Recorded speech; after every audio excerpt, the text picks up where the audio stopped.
Joko, 58, duda tua penjaga warung di desa terpencil Jawa Timur. Hidupnya berubah drastis setelah menolong seorang bule muda yang terjebak karena mobil rusak.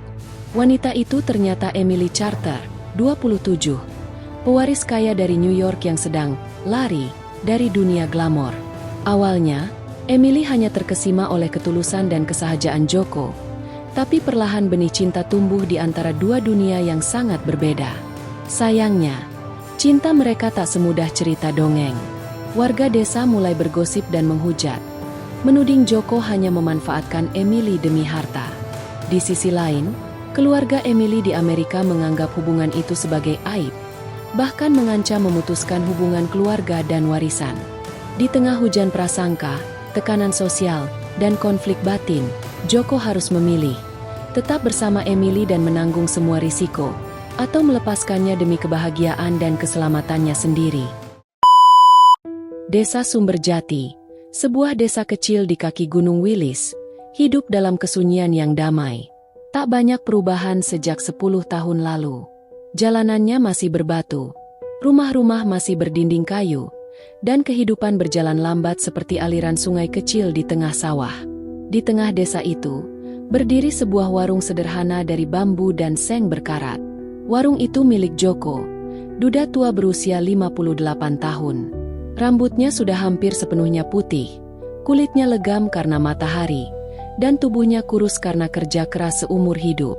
Ia tinggal sendirian sejak istrinya meninggal 7 tahun lalu. Anak sematawayangnya merantau ke Kalimantan dan sudah jarang mengirim kabar. Hari itu, Joko sedang duduk di bangku kayu depan warung, menyeruput kopi hitam dari cangkir retak. Ia menatap jalan desa yang sepi, hingga suara deru mobil terdengar dari kejauhan. Mobil itu melaju pelan lalu berhenti mendadak, mengeluarkan asap dari kap mesinnya. Wah, mobil orang kota lagi rusak, gumam Joko sambil berdiri. Dari dalam mobil, keluarlah seorang wanita muda berambut pirang dengan wajah panik. Tubuhnya tinggi semampai, memakai kemeja putih dan celana panjang krem. Wajahnya cantik dan khas bule Amerika. Ia berdiri kebingungan di tengah panas terik, memandang ke sekitar, berharap ada bantuan. Joko menghampiri pelan. "Permisi, Mbak, mobilnya kenapa?" tanyanya ragu, setengah yakin perempuan itu bisa bahasa Indonesia. Wanita itu menoleh. Wajahnya lega melihat ada orang. I'm sorry, do you speak English?" Joko menggaruk kepala. "Sedikit, little. Wanita itu tersenyum sopan. "My car broken. It's smoking. I don't know what happened." Joko mendekati mobil dan membuka kap mesinnya. Asap mengepul keluar. Jelas, mesin terlalu panas. Ia tak mengerti banyak soal mobil modern, tapi cukup tahu bahwa mobil itu tak akan bisa jalan dalam waktu dekat. "Ini panas. Overheat," katanya sambil menunjuk mesin. "Mungkin harus tunggu dingin dulu." Wanita itu mengangguk. "Engyo, is there a place I can wait? My sit." Joko menunjuk warungnya. "Itu warung saya. You can wait there. Minum kopi." "Kafe?" Mata wanita itu berbinar. "Yes, please." Joko tersenyum. Ia mempersilakan wanita itu duduk di bangku kayu warung, lalu masuk dan membuat kopi hitam sederhana dari termos dan gula sachet. Saat kembali, ia menyodorkan cangkir. "Namanya siapa?" tanyanya pelan. Wanita itu tersenyum, menyodorkan tangan. Emily Charter." "Joko," sahut pria itu sambil berjabat tangan. "Saya Joko."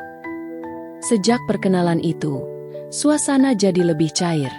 Meski kemampuan bahasa Inggris Joko terbatas dan Emily tak bisa bahasa Indonesia, mereka mulai mengobrol dengan bahasa seadanya, dibantu gerakan tangan dan tawa. Emily bercerita bahwa dia sedang melakukan perjalanan keliling Asia Tenggara sendirian.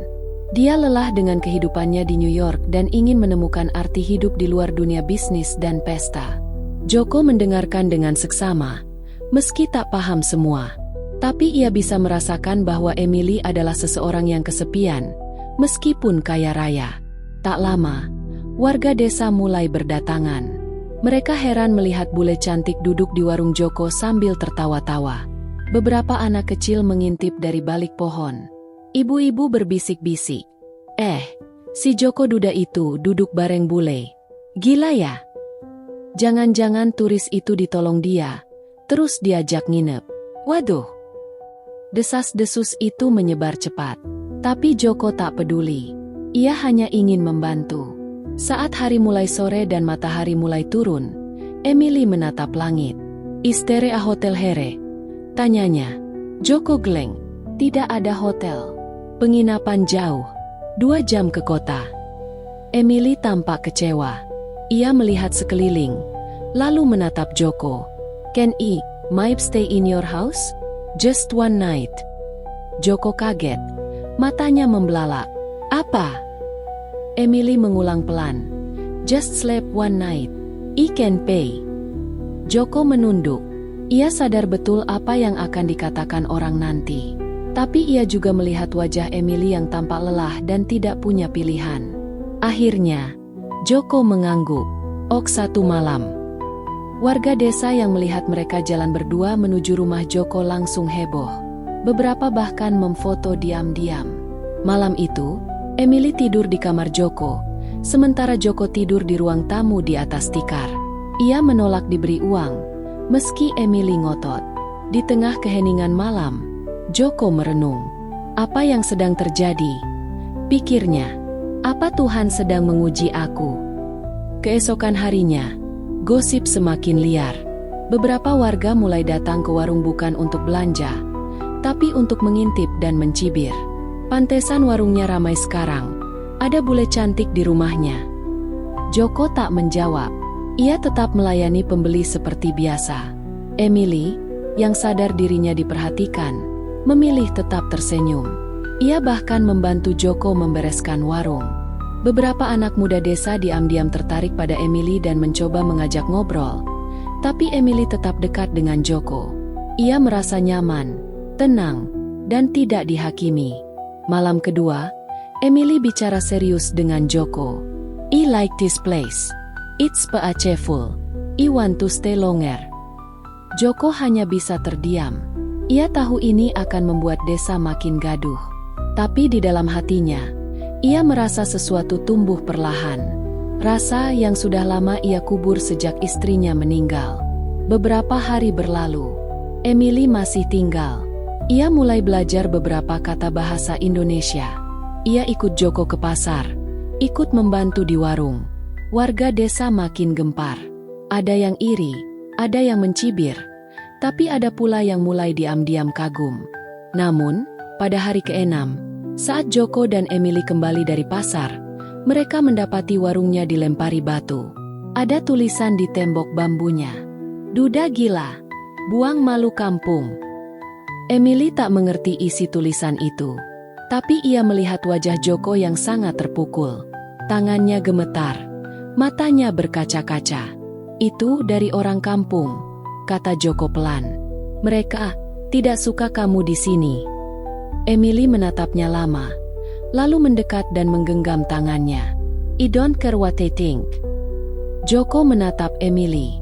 Untuk pertama kalinya sejak istrinya pergi, ia merasa benar-benar dilihat, dihargai. Tapi ia tahu, badai baru saja dimulai. Sudah seminggu Emily tinggal di rumah Joko. Tiap pagi, ia bangun lebih awal, membantu membersihkan halaman dan menyapu lantai warung. Joko sendiri masih belum terbiasa bangun dan mendapati ada seorang wanita muda asing di dapurnya, menyeduh air panas sambil bersenandung lagu-lagu berbahasa Inggris yang tak ia pahami. Tapi di balik semua itu, hati Joko terasa hangat. Sudah lama rumahnya tak seramai ini. Bahkan aroma sabun yang dipakai Emily saja membuat rumahnya terasa berbeda, wangi dan hidup. Sayangnya, tidak semua orang di desa merasakan hal yang sama. Sejak Emily datang, pembicaraan warga desa berubah drastis. Warung kopi Pak Samin menjadi markas utama gosip harian. Joko itu ya, udah tua, kere, tapi bisa narik bule muda. Hebat juga sih, kata salah satu warga sambil tertawa sinis. Bule itu pasti ada maunya. Mungkin pengen nikah biar dapat surat tanah. Sambung yang lain. Jangan-jangan dia hamil. Makanya tinggal di rumah Joko. Tertawa keras-keras. Mereka tak sadar betapa kata-kata mereka bisa melukai.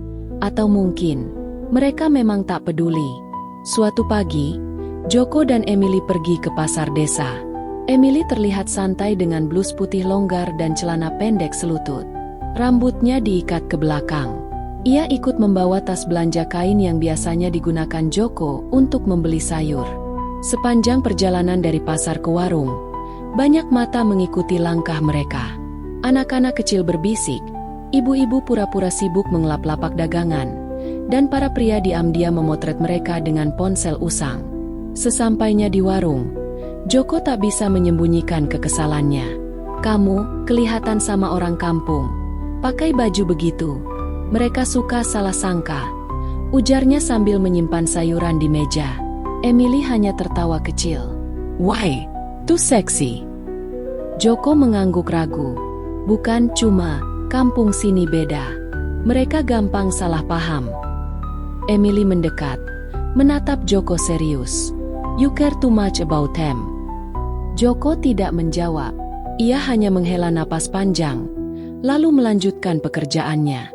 Sore itu, kepala desa, Pak Rahmat, datang ke warung. Ia membawa raut wajah serius. Joko, katanya langsung, boleh bicara sebentar? Mereka duduk di belakang warung, jauh dari telinga Emily. Saya langsung saja, kata Pak Rahmat. Warga mulai resah. Banyak yang datang ke saya.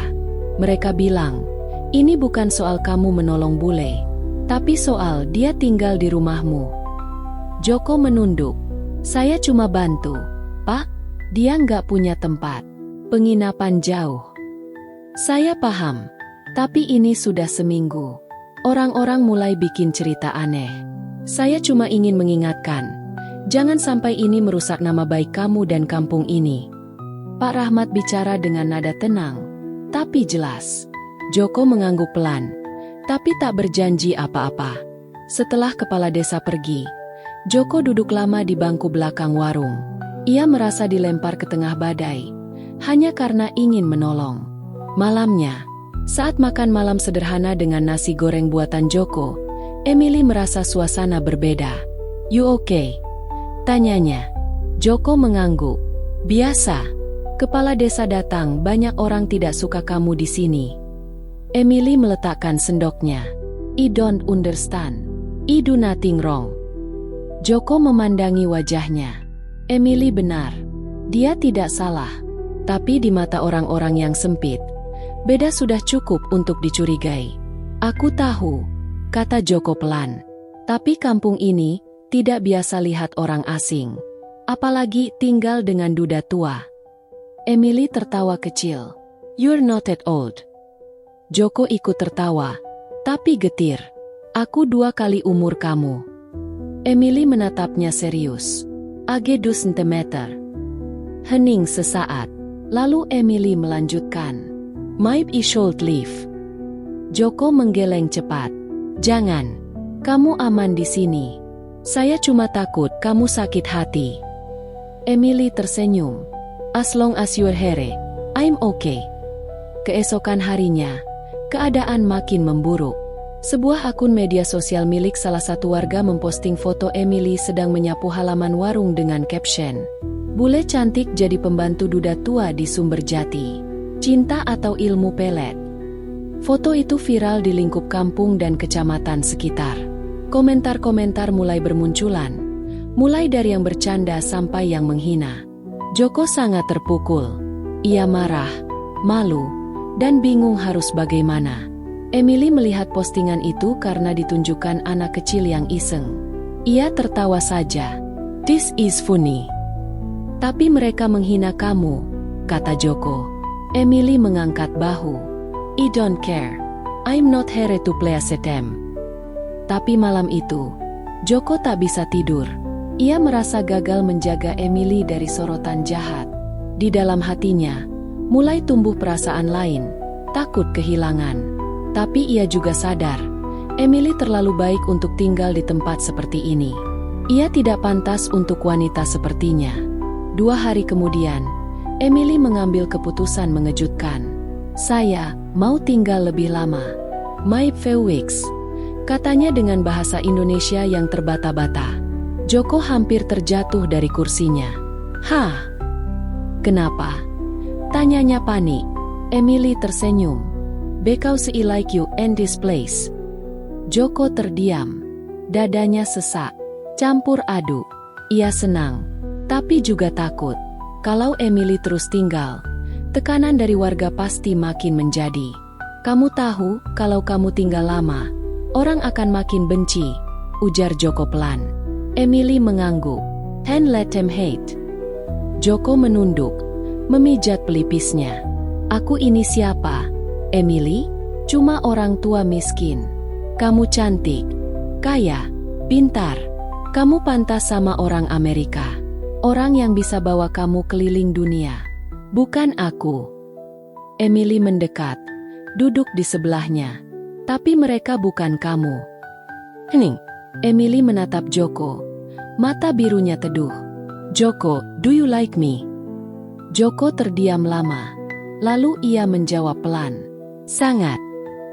Sementara itu, di sisi lain dunia, di sebuah kantor mewah di New York, seorang wanita parubaya sedang membaca email dari asistennya yang baru kembali dari Indonesia.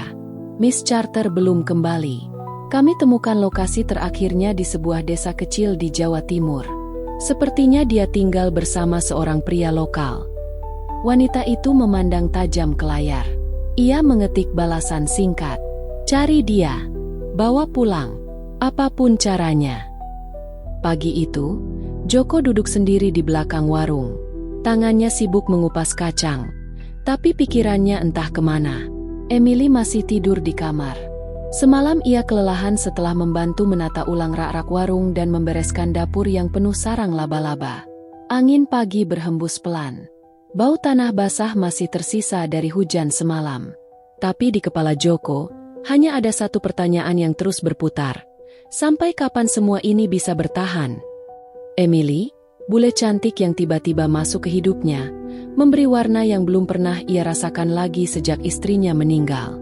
Tapi bersamaan dengan itu, desakan warga, cibiran, dan rasa minder dalam dirinya semakin kuat.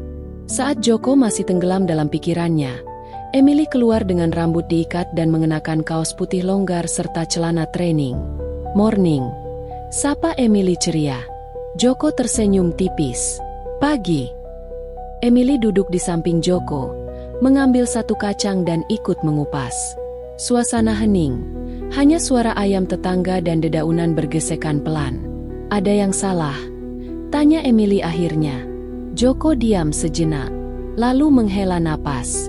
Emily, kamu tahu nggak, sebelum kamu datang, aku udah lama nggak ngobrol sama siapa-siapa. Nggak pernah diajak makan bareng. Nggak pernah ada yang peduli. Emily menoleh, tak menjawab, menunggu Joko melanjutkan. Aku dulu punya istri. Namanya Siti. Dia perempuan paling sabar yang pernah aku kenal. Tapi dia capek hidup miskin. Aku nggak bisa kasih apa-apa selain nasi dan tempe tiap hari. Joko menunduk. Tangannya berhenti mengupas kacang. Dia pergi. Katanya mau ikut saudaranya kerja di Jakarta. Tapi ternyata, dia nikah sama orang lain. Orang kaya. Aku nggak marah, cuma sakit. Emily masih diam. Matanya mulai berkaca-kaca. Setelah dia pergi, aku tinggal sama anakku, Bayu. Waktu itu dia masih SMA. Tapi mungkin dia juga mau hidup sama bapak kere kayak aku. Begitu lulus, dia langsung pergi ke Kalimantan. Katanya kerja di tambang. Sejak itu, dia nggak pernah pulang, nggak pernah kirim kabar. Joko memejamkan mata.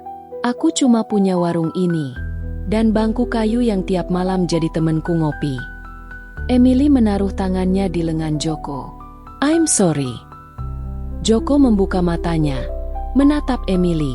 Kamu orang pertama yang bikin aku ngerasa dihargai lagi. Emily tersenyum. Karena kamu layak dihargai. Hari-hari berikutnya, hubungan mereka makin dekat. Emily mulai belajar bahasa Indonesia lebih serius. Ia minta Joko mengajarinya tiap malam.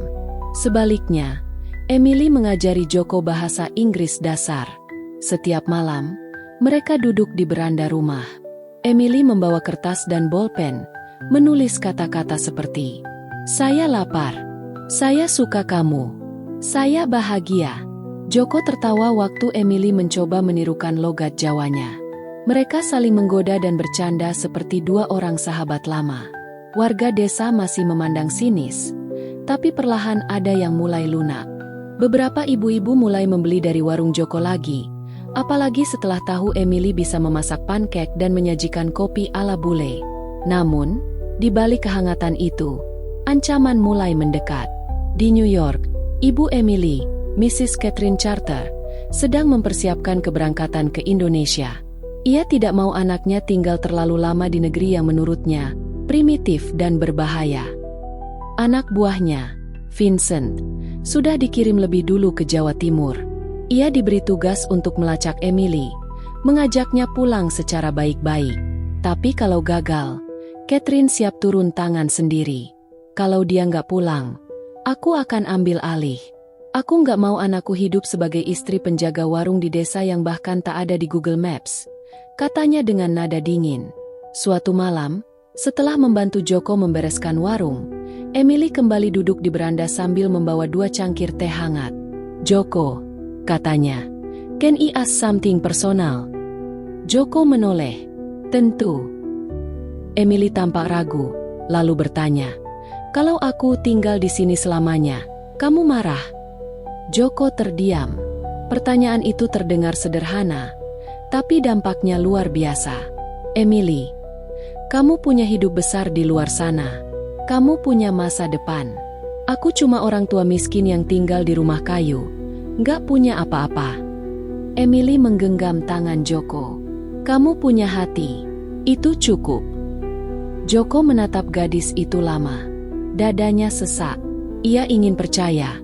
Tapi luka-luka masa lalunya membuat ia selalu curiga bahwa kebahagiaan yang datang, cepat atau lambat, pasti akan direnggut lagi darinya. Keesokan harinya, Vincent, utusan Ibu Emily, tiba di desa. Ia muncul dengan jas rapi dan sepatu mengilap. Benar-benar kontras dengan debu dan lumpur jalanan Sumberjati. Ia langsung menuju rumah kepala desa, menunjukkan dokumen dan identitas bahwa ia mewakili keluarga Charter. Pak Rahmat memanggil Joko dan Emily ke balai desa. Emily terkejut melihat Vincent. "Why are you here?" Vincent menjawab dengan formal. "Your mother sent me. Suriyat. She wants you to come home. You've been gone too long." Emily menggeleng. "I'm fine. I don't want to go back." Vincent menatap Joko dengan tajam. "You're staying here with him." Emily mengangguk tegas. "Yes." Pak Rahmat berdehem, mencoba menengahi. "Emily, kalau memang kamu niat tinggal di sini, mungkin lebih baik ada kejelasan. Masyarakat menunggu kepastian. Mau nikah? Mau menetap? Atau sekadar tinggal?" Emily tak menjawab. Ia menatap Joko. Dan Joko menunduk. Malamnya, mereka duduk berdua di warung yang sudah sepi. "Aku takut, Emily," kata Joko pelan. "Takut apa?" "Takut kamu sadar kalau kamu layak dapat yang lebih." Emily menatapnya. "Kamu tahu apa yang aku takutkan?" Joko menggeleng. "Aku takut kamu pergi diam-diam. Karena kamu pikir aku nggak pantas sama kamu." Pagi itu, suasana warung Joko lebih sepi dari biasanya. Beberapa warga desa yang dulu sering mampir hanya melintas tanpa menyapa. Bahkan ibu-ibu yang biasa beli gula atau mie instan lebih memilih warung lain di ujung jalan. Sejak kedatangan pria asing yang berpakaian seperti bos hotel, Vincent, gosip tentang Joko dan Emily kembali memanas. Bule itu dijemput orang Amerika. Masih juga nggak mau pulang, pasti ada yang nggak beres. Begitu kata Pak Jimin, tukang tambal ban, yang mengaku lihat langsung Emily memeluk Joko di depan balai desa. Di rumah Joko, Emily sedang duduk di depan cermin kecil miliknya, mengenakan dress putih sederhana yang ia beli dari pasar minggu lalu. Rambut pirangnya ia kepang ke samping. Matanya tajam, wajahnya tenang. Tapi dalam hatinya, degup jantung tak bisa ia sembunyikan. Hari ini ia sudah bulat. Dia ingin melamar Joko. Sementara itu, Joko duduk di bangku depan warung. Matanya memandangi jalanan kampung yang lengang. Vincent, si utusan Ibu Emily, masih tinggal di rumah kepala desa. Katanya, menunggu kepastian. Joko tahu apa artinya itu. Tekanan. Vincent beberapa kali datang menyindir, menawarkan uang, bahkan mencoba merayu Emily dengan mengatakan, "Ayahmu sedang sakit di New York. Kamu egois kalau tetap tinggal di sini." Tapi Emily tak goyah. Saat matahari mulai naik, Emily menghampiri Joko sambil membawa 2 gelas teh hangat. Ia duduk tepat di sebelahnya. "Joko," katanya pelan. Kita harus bicara." Joko mengangguk. "Oke." Emily menatapnya dalam. "Aku ingin nikah sama kamu." Joko hampir tersedak tehnya. Apa?" Emily tersenyum. "Nikah. Menikah. Dengan kamu." Joko menatapnya lama, seolah tak percaya dengan apa yang baru ia dengar. "Emily, kamu yakin?" Emily mengangguk.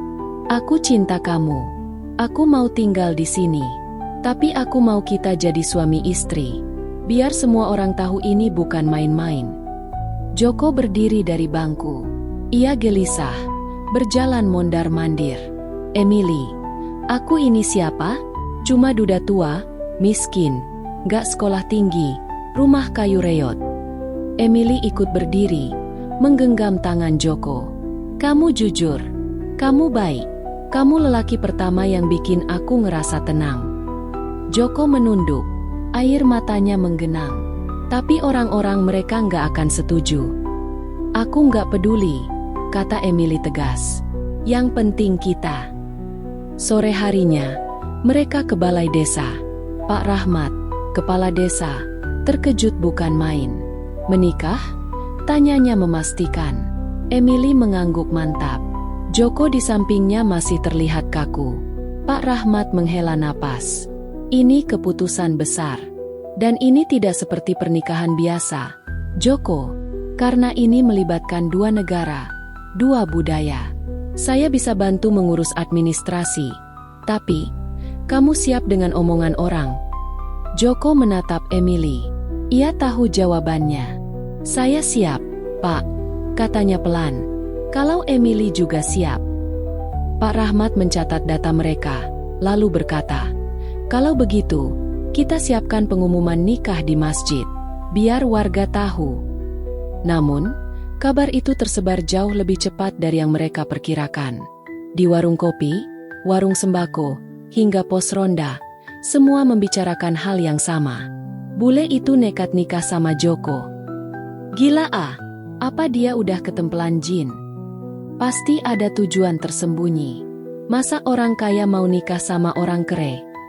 Tak hanya itu, Vincent yang mendengar kabar itu langsung naik pitam. Malamnya, ia mendatangi rumah Joko dengan marah. "Emily, what are you doing? This is madness." Emily berdiri di depan pintu rumah Joko, menghadangnya. "You don't have the right to yell at me." Vincent menunjuk Joko yang ada di belakang Emily. "He is playing with your mind." Joko hanya diam, menahan diri. Vincent membuka tasnya, mengeluarkan sebuah dokumen dan 1 kartu kredit emas. "Here, 1 ticket to New York, unlimited card. Come home, please." Emily hanya menatapnya. "I don't need money. I'm not laughing." Vincent menatap Joko dengan kebencian. "You do regret this." Malam itu, Vincent meninggalkan desa dengan mobil sewaan, menelepon Catherine Charter dalam keadaan panik. "She's serious. She wants to marry him. If you want to stop it, you have to come yourself." Dan Catherine menjawab hanya 1 kalimat. "I'm booking my flight tonight." 3 hari kemudian, pengumuman nikah Joko dan Emily ditempel di papan masjid. Foto mereka berdua terpajang di atas kertas. Disaksikan langsung oleh warga desa yang mulai berdatangan membaca. Beberapa menertawakan, beberapa hanya menggeleng. Tapi ada juga yang diam-diam tersentuh. Pak Samin, yang biasanya sinis, akhirnya berkata, "Yah, namanya cinta. Siapa kita mau larang?" Tapi tidak semua hati bisa lunak. Ibu Lestari, janda tetangga yang dulu diam-diam suka pada Joko, merasa tersingkir. Ia datang ke warung dan langsung melontarkan sindiran. "Bule emang hebat ya, baru seminggu udah dapat lamaran. Saya dari dulu bantu Joko, disuruh nikah kagak pernah." Joko hanya menunduk. Emily yang paham maksudnya, menggenggam tangan Joko tanpa berkata apa-apa. 1 minggu sebelum hari akad, Catherine charter mendarat di Indonesia. Dengan jet pribadi dan 2 pengawal, ia langsung menuju desa Sumberjati. Kedatangannya membuat desa gempar. Mobil mewah masuk ke kampung sempit seperti adegan film. Warga berkerumun. Anak-anak mengejar mobil. Ibu-ibu mengintip dari balik pintu. Catherine turun dari mobil dengan kacamata hitam dan blazer putih. Tanpa banyak basa-basi, ia langsung mengetuk pintu rumah Joko. Saat pintu dibuka, ia masuk tanpa permisi. "Where's my doctor?" Suaranya tegas dan dingin. Emily muncul dari dapur. "Mom, I'm here." Catherine menatap putrinya lama, lalu memeluknya sebentar, dingin dan canggung. Kemudian ia menoleh ke arah Joko. "And you must be Joko." Joko menunduk sopan. "Saya Joko, Bu." Catherine duduk, melepaskan kacamatanya. "Let's be clear. I'm not here to argue. I'm here to take my daughter home." Emily langsung menggeleng. "I'm not laughing." Catherine tersenyum sinis. "You think this is real? You think this man loves you, not for your money?" Joko berdiri. "Bu, saya tidak pernah minta uang dari Emily. Saya bahkan gak tahu dia orang kaya sebelum Vincent bilang." Catherine mengabaikannya. Ia menatap Emily tajam. "You walk away from everything we built? Our company, our legacy, your father's name, for a man who sells me instant." Emily menjawab pelan, tapi tegas. "Yes, because he gave me peach." Catherine berdiri. "You will regret this. When he breaks your heart, don't come trying." Lalu ia keluar rumah, masuk ke mobil, dan pergi meninggalkan debu yang belum mengendap. Joko duduk di lantai malam itu, menatap api tungku dapur yang hampir padam. Emily duduk di sampingnya, meletakkan kepala di pundak pria itu. "Kamu masih mau nikah sama aku?" tanya Joko pelan. Emily mengangguk. "Lebih dari sebelumnya." Joko menarik napas dalam-dalam. "Kalau begitu, kita hadapi semua, bareng-bareng." Pagi itu, rumah kayu sederhana milik Joko terasa jauh lebih sunyi dari biasanya. Setelah kedatangan Catherine charter kemarin, semua berubah. Emily masih tertidur, kepalanya bersandar di bantal tipis. Sementara Joko sudah duduk di teras sejak fajar, merenung. Dia tahu masalah belum selesai. Catherine bukan tipe orang yang menyerah. Dan terbukti, baru jam 7 pagi, 2 pria asing berpakaian rapi datang mengetuk pintu. Joko membukakan pintu dengan hati-hati. "Selamat pagi, Pak Joko," tanya pria berjas hitam dengan logat asing. "Kami dari pihak hukum keluarga charter. Kami hanya ingin menyampaikan pesan dari Ibu Catherine." Pria itu menyerahkan sebuah amplop coklat besar. "Surat ini menyatakan bahwa properti tempat tinggal saat ini, yang Anda tempati bersama Nona Emily, telah dibeli dan dimiliki penuh oleh keluarga charter, sesuai akta jual beli tertanggal kemarin. Anda diharapkan untuk mengosongkan tempat ini dalam waktu 2 hari." Joko mematung. "Maaf, rumah ini, rumah saya sendiri." Pria itu tersenyum tipis. "Tidak lagi, Pak. Sertifikatnya sudah berganti nama." Joko menahan napas. Tangannya mengepal. Tapi ia tahu tak ada gunanya marah. Ia hanya mengangguk perlahan dan menutup pintu tanpa berkata apa-apa. Dari dalam, Emily yang baru bangun langsung menghampiri. "Apa itu tadi?" tanyanya. Joko tidak menjawab. Ia hanya menyerahkan amplop itu. Emily membuka dan membaca cepat isi suratnya. Wajahnya langsung berubah merah padam. "She booked your house? What the hell is wrong with her?" "Tenang, Emily. Jangan emosi," kata Joko pelan. Kita bisa pindah. Aku bisa bangun gubuk kecil di dekat sawah. Yang penting kamu nggak kenapa-kenapa. Emily menggeleng keras. No, Joko. This is not okay. She can just take away your house like this. This is abuse. Tapi Joko hanya menunduk. Dalam hati, ia tahu ini peringatan. Catherine bukan hanya tidak merestui hubungan mereka. Ia berniat memutusnya. Kabar soal Joko diusir dari rumahnya sendiri menyebar cepat. Warga desa mulai membicarakan Catherine sebagai bule jahat, yang sok kaya dan semena-mena. Astagfirullah, masa rumah orang dibeli cuma buat ngusir? Kata Bu Retno di warung. Dulu saya kira bule itu baik. Ternyata ngeri. Tapi ada juga yang mulai menyalahkan Emily. Udah dibilang, cinta beda kasta itu susah. Sekarang duda Joko malah jadi korban. Pak Rahmat, kepala desa, bahkan datang langsung ke rumah Joko menawarkan bantuan. Saya dan warga bisa gotong royong bangunkan rumah baru. Joko, di tanah kosong dekat balai desa. Katanya, Joko terharu. Tapi ia tahu ini bukan soal rumah saja. Ini soal harga diri. Malam itu, Emily memutuskan bicara langsung dengan ibunya. Ia mendatangi penginapan mewah di kota tempat Catherine tinggal sementara. Ia mengetuk pintu keras, dan Catherine langsung membukakan dengan wajah datar.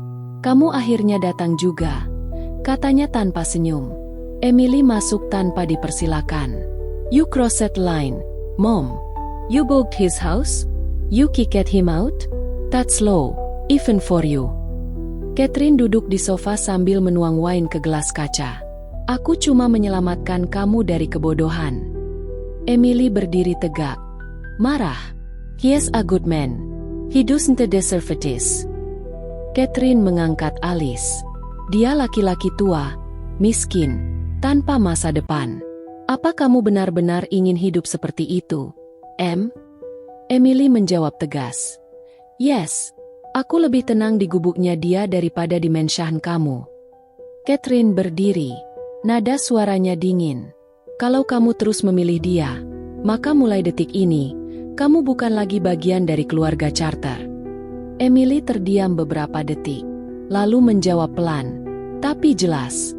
Kalau itu harga yang harus aku bayar, maka aku terima. Dan dengan itu, ia pergi dari ruangan, meninggalkan ibunya sendiri dengan segelas wine yang belum disentuh. 2 hari kemudian, Joko benar-benar meninggalkan rumah yang selama ini ia bangun dengan tangan sendiri. Tanpa banyak barang, hanya 2 tas ransel lusuh dan 1 kardus isi buku dan alat masak. Emily berjalan di belakangnya, membawa ransel sendiri. Ia tak berkata apa-apa, tapi wajahnya penuh tekad. Di ujung desa, tepat di tanah kosong dekat kebun pisang, beberapa warga sudah berkumpul. Pak Rahmat membawa kayu-kayu bekas. Pak Samin datang dengan palu, dan anak-anak muda mengangkat seng bekas dari pos ronda. Joko, kita bangun rumah baru buat kamu, kata Pak Rahmat. Joko menahan air mata. Terima kasih, Pak, semua. Hari itu mereka kerja bakti, membangun gubuk baru. Sederhana, tapi penuh semangat gotong royong. Emily ikut mengecat, mengaduk semen, bahkan membawa air galon dari jauh. Ia tertawa saat kakinya terperosok lumpur. Joko memandanginya sambil tersenyum kecil. Perempuan kaya dari Amerika, kini kotor-kotoran di tanah desa karena cinta padanya. Seminggu berlalu. Gubuk itu berdiri tegak, meski kecil dan hanya berdinding tripleks. Tapi Emily menyebutnya rumah impian. Mereka kembali merencanakan pernikahan. Tapi masalah belum berhenti. Hari itu, Vincent kembali datang, kali ini membawa 2 pria berseragam imigrasi. Pak Joko, katanya dengan nada resmi, kami mendapat laporan bahwa Nona Emily Charter telah tinggal terlalu lama di Indonesia tanpa visa yang sesuai. Dia terancam deportasi. Emily terkejut. What? I applied for extension. Vincent menunjukkan berkas. Sayangnya, pengajuanmu ditolak. Kamu harus keluar dari Indonesia dalam 3 hari. Joko langsung memeluk Emily. Enggak, ini pasti rekayasa. Emily memeluknya balik. Air mata mulai jatuh. Kalau aku harus pergi, kamu ikut aku ya, Joko, katanya lirih. Joko terdiam. Pilihan itu berat. Tinggalkan desa, warung, teman-teman, dan tanah kelahirannya atau kehilangan Emily.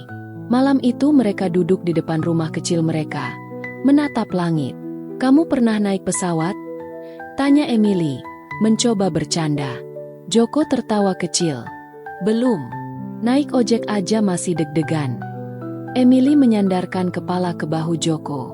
Aku nggak mau ninggalin kamu. Joko menghela napas. Kita nikah dulu. Lalu kita hadapi apapun bareng. Hari itu suasana di desa jadi tak biasa. Di rumah kecil yang baru dibangun warga, Joko dan Emily sibuk menyiapkan pernikahan dadakan. Bukan karena ingin buru-buru, tapi karena waktu mereka benar-benar mepet. Emily hanya punya 3 hari sebelum harus meninggalkan Indonesia. Pak Rahmat, kepala desa, yang biasanya kalem, kali ini bahkan ikut turun tangan langsung. Kita bikin ijab sederhana aja, Joko, tapi sah secara agama dan hukum negara. Setelah itu, kita bantu uruskan izin tinggal Emily. Joko mengangguk cepat. Saya nurut aja, Pak, asal Emily nggak dibawa pulang paksa. Emily berdiri di sampingnya sambil mencoba mengenakan kebaya pinjaman dari warga. Kebaya warna krem itu terlihat sedikit longgar, tapi justru membuatnya terlihat anggun dengan gaya Indonesia yang sangat berbeda dari penampilannya sehari-hari. Apakah ini terlalu cepat? Tanya Emily pelan pada Joko saat mereka duduk berdua menunggu surat-surat nikah. Joko tersenyum tipis. Cepat atau lambat, aku yakin sama kamu. Aku takut kehilangan kamu, Emily. Emily menatap wajah Joko. Wajah yang mulai menua, berkerut, tapi penuh ketulusan. Tidak tampan, tidak muda, tidak glamor. Tapi lelaki ini sudah mengubah hidupnya dari dalam. Ia mengangguk. Let's do this, Joko. Di bawah pohon mangga besar di depan balai desa, pernikahan mereka digelar dengan sangat sederhana. Warga desa datang membawa makanan seadanya. Ada nasi tumpeng, gorengan, dan air teh dalam gelas plastik. Joko mengenakan baju koko putih dan peci hitam yang dipinjam dari Pak Samin. Sementara Emily memakai kebaya dengan rambut digelung seadanya oleh Bu Retno. Tapi senyum mereka membuat semua kesederhanaan itu tampak istimewa. Saat penghulu membacakan ijab kabul, Joko menjawab dengan suara mantap, meski sedikit bergetar. Saya terima nikahnya Emily Charter binti James Charter, dengan mas kawin seperangkat alat salat dan cincin emas dibayar tunai. Warga bersorak pelan. Emily tak mengerti sepenuhnya ucapan itu, tapi saat Joko menatapnya dan menggenggam tangannya, ia tahu, mereka resmi jadi suami istri. Tangis haru meledak begitu saja. Emily memeluk Joko erat, lalu membisikkan, "Now you're officially mine, Mr. Joko." Joko tertawa pelan. "Iya, Bu Emily." Setelah pernikahan, Pak Rahmat langsung membawa mereka ke kantor imigrasi kabupaten. Ia menyodorkan surat pernikahan baru mereka sambil berkata tegas, "Mereka sudah menikah secara sah. Tolong urus izin tinggalnya. Dia bukan turis gelap. Dia istri sah warga negara Indonesia." Petugas imigrasi tampak ragu. "Kami tetap harus verifikasi dokumen dan status legal suaminya. Butuh waktu." Emily berdiri dan bicara dalam bahasa Inggris yang cepat dan emosional. "I married him not to run from law, but because I love him. I won't run. I'll cooperate, but please, don't separate us." Petugas hanya bisa menjawab datar. "Tunggu 3 hari. Keputusan tergantung pusat." Joko dan Emily pulang dengan perasaan campur aduk. Mereka sudah menikah, tapi bayangan deportasi masih menggantung. Malam itu, mereka duduk berdua di depan rumah, memandangi langit. Bulan tampak bulat dan terang, seperti menertawakan nasib mereka yang dipermainkan waktu. "Kamu nyesel nggak, Em?" tanya Joko pelan. Emily menggeleng. "Tidak, kalaupun aku harus pergi, aku akan kembali. Entah kapan, tapi aku akan kembali. Sekarang kamu adalah rumahku." Joko menghela napas. "Aku akan nunggu." 1000 tahun juga. Emily tertawa kecil. Gak usah selama itu. Nanti kamu udah botak semua. Joko ikut tertawa. Meski dalam hatinya masih ada rasa takut. 2 hari kemudian, surat dari imigrasi datang. Mereka diminta datang ke kantor imigrasi besar di kota provinsi. Wajah Joko langsung tegang. Emily memegang tangannya erat. Apapun hasilnya, kita hadapi sama-sama, ya. Perjalanan ke kantor imigrasi di kota besar itu jauh dan melelahkan. Mobil pinjaman dari Pak Rahmat mereka naiki sejak subuh. Joko berkali-kali menarik napas dalam, menggenggam map berisi semua dokumen mereka. Di ruang tunggu imigrasi, mereka duduk berdampingan. Emily mengenakan kemeja putih dan celana kain gelap, penampilan formal terbaik yang ia punya. Joko mengenakan batik lusuh dan sepatu pinjaman yang ukurannya agak kebesaran. Akhirnya mereka dipanggil masuk. Seorang pejabat muda duduk di belakang meja besar. Ia membuka map, membaca cepat, lalu menatap mereka. Selamat pagi, Pak Joko, Bu Emily. Setelah kami verifikasi dokumen pernikahan, identitas, serta melihat rekam perjalanan Ibu Emily, kami sudah mengambil keputusan. Hening sejenak. Ibu Emily Charter dinyatakan boleh tinggal di Indonesia dengan status istri sah warga negara Indonesia. Izin tinggal terbatas diberikan selama 2 tahun dan dapat diperpanjang. Emily menutup mulutnya, syok dan lega di saat bersamaan. Joko mengedip cepat, hampir tak percaya. Beneran, bisa tinggal? Petugas tersenyum. Bisa, Pak, selamat. Mereka berdua langsung berdiri dan saling berpelukan. Di dalam kantor pemerintah yang dingin dan formal itu, 2 hati sederhana merayakan kemenangan cinta. Saat pulang ke desa, warga sudah berkumpul. Pak Rahmat membunyikan kentongan sebagai tanda syukuran kecil-kecilan. Cinta menang, saudara-saudara, katanya lantang. Bu Retno membawa bakwan. Pak Samin datang dengan gitar tua, dan semua tetangga ikut bersukacita. Malam itu, di bawah lampu seadanya, Emily dan Joko duduk di bangku kayu sambil menikmati teh hangat. Mulai sekarang kita bisa hidup tenang, kata Emily sambil menyandarkan kepala ke bahu Joko. Tenang, dan kerja keras, jawab Joko sambil tersenyum. Hari-hari berikutnya mereka mulai membangun hidup baru. Emily membantu di warung Joko, meski harus belajar bahasa Indonesia pelan-pelan. Ia juga mulai mengajar anak-anak desa bahasa Inggris secara sukarela. Para ibu mulai memanggilnya Bu Emily, dan anak-anak menyukainya. Joko sendiri merasa hidupnya seperti mimpi. Ia yang dulu hanya duduk di warung, kini punya istri bule yang bukan hanya cantik tapi juga baik hati dan mau hidup sederhana. Namun, jauh di New York sana, Catherine Charter belum menyerah. Ia menatap layar komputer yang menampilkan foto pernikahan Emily dan Joko. Kalau cara baik tidak bisa, maka aku akan cari cara lain, katanya dingin. Dan dengan satu telepon, ia memerintahkan Vincent. Kita buat Joko terlihat seperti penipu. Aku tidak peduli caranya.